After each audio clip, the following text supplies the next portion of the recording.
Hello students. तो बेटा आज हम लोग करेंगे हिस्ट्री का लेसन नंबर 13, राइज ऑफ दल Khalsa and it's mode of fighting. कि दल खालसा जो है उसका उत्थान और उसकी जो युद्ध प्रणाली है उसके बारे में।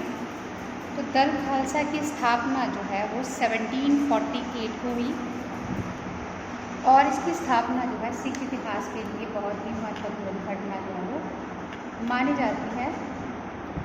इस स्थापना से सिख कौम जो है उसमें नए जीवन का संचार हुआ, उनमें एकता अखंडता की भावना जागृत हुई, अनुशासन की भावना आई। तो सिखों को पंजाब के जो मुग़ल और अफ़गान सूबेदार जो है उनसे टक्कर लेने के लिए जो है चौकी बनाया। दल खालसा के प्रयत्नों के कारण ही जो सिख मिसलें हैं वो अस्तित्व में आई। तो दल खालसा का जो स्थापना है वो सिख इतिहास के लिए एक नींव पत्थर का काम कर रही है, मील पत्थर का माना इसको जाता है।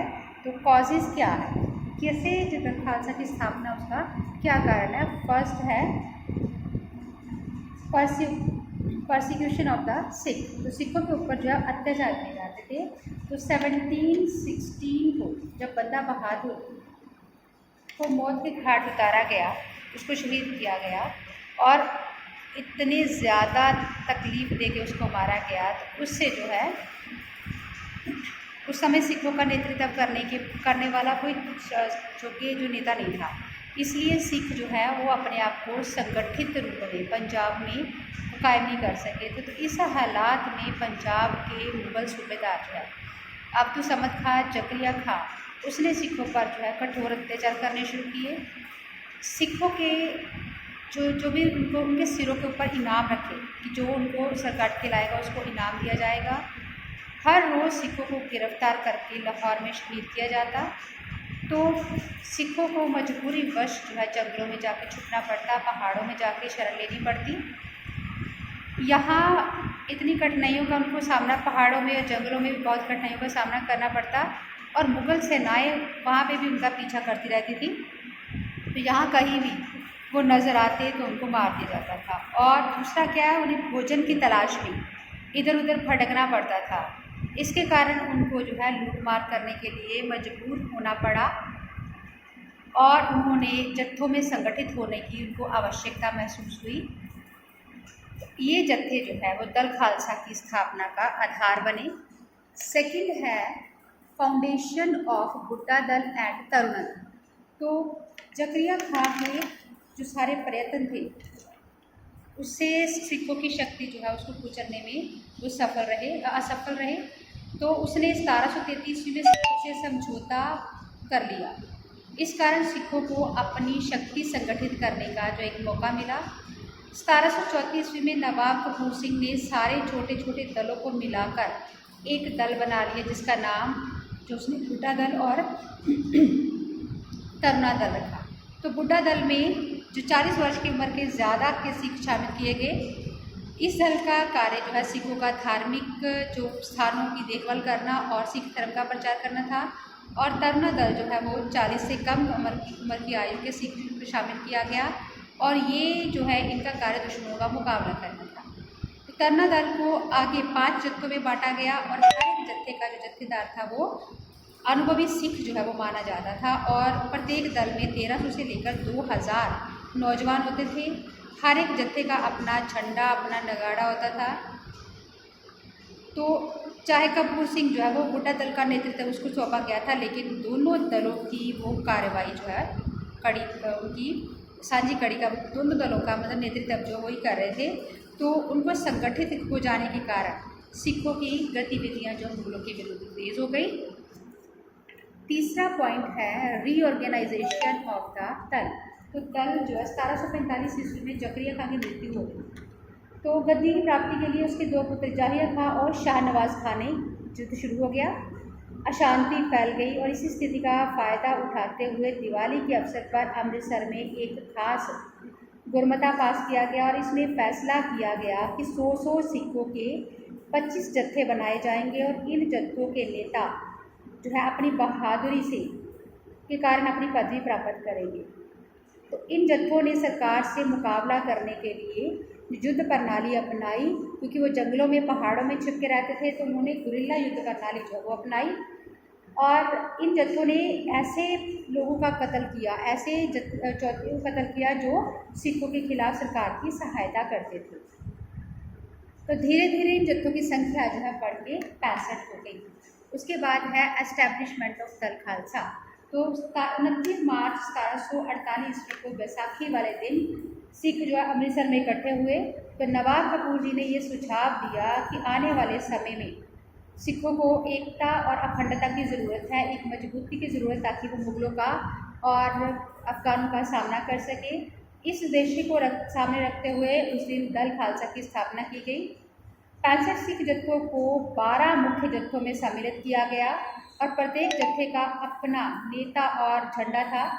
सरदार जस्सा सिंह आहलूवालिया को प्रधान सेनापति नियुक्त किया गया और प्रत्येक सिख जिसको गुरु गोबिंद सिंह जी के असूलों पर विश्वास था, वो दल खालसा का सदस्य जो है उसको समझा जाता था। और प्रत्येक सिख के लिए ज़रूरी था कि वे इस पंथ के शत्रुओं का मुकाबला करने के लिए दल खालसा में सम्मिलित हो।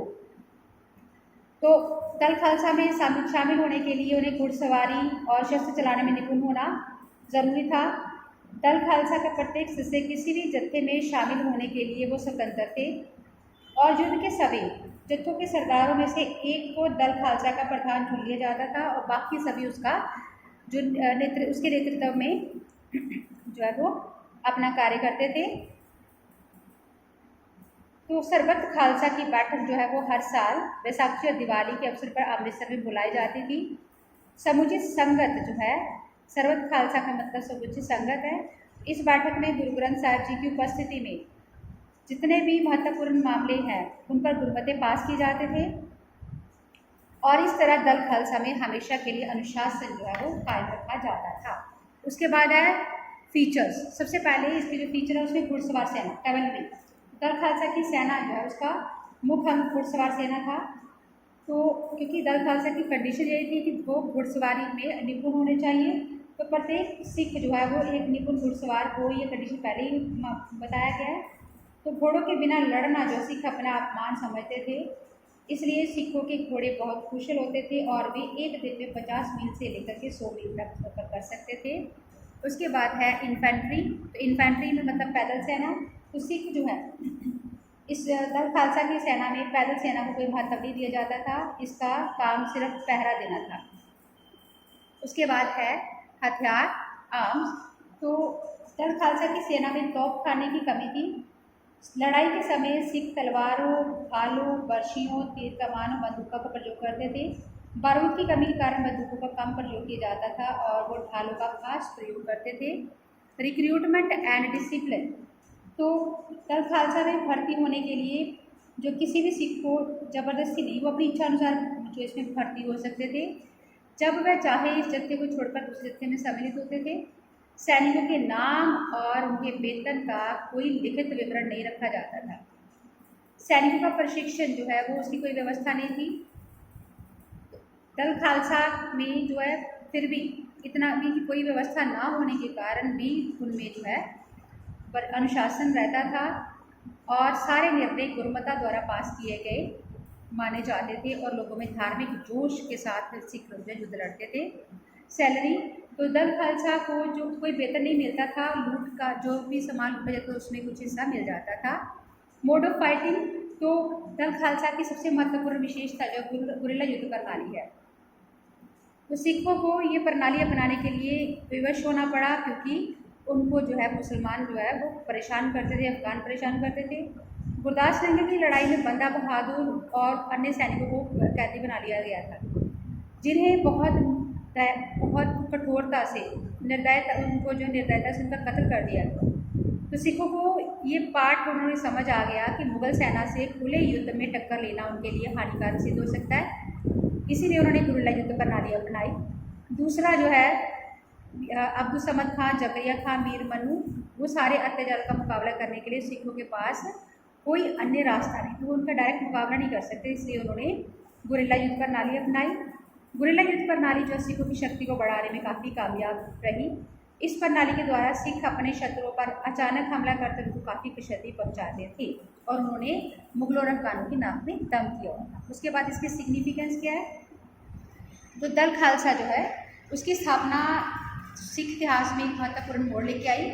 बंदा बहादुर की मृत्यु के पश्चात बिखरी हुई सिख शक्ति को एक सूत्र में दल खालसा ने बांधा, उनमें अनुशासन स्थापित किया, धर्म के लिए हर कुर्बानी देने के लिए उन्हें प्रेरित किया। दल खालसा ने ही पंजाब में सिखों को राजनीतिक शक्ति प्राप्त करने की प्रेरणा दी। सिखों ने तो जो जितनी सफलताएं प्राप्त किया उसका सारा श्रेय जो है वो दल खालसा को ही दिया जाना माने है कि दल खालसा के कारण सिखों में नई शक्ति, नया जोश आया और वो मुगलों का और अफगानों का मुकाबला करने में सफल रहे, सक्षम रहे।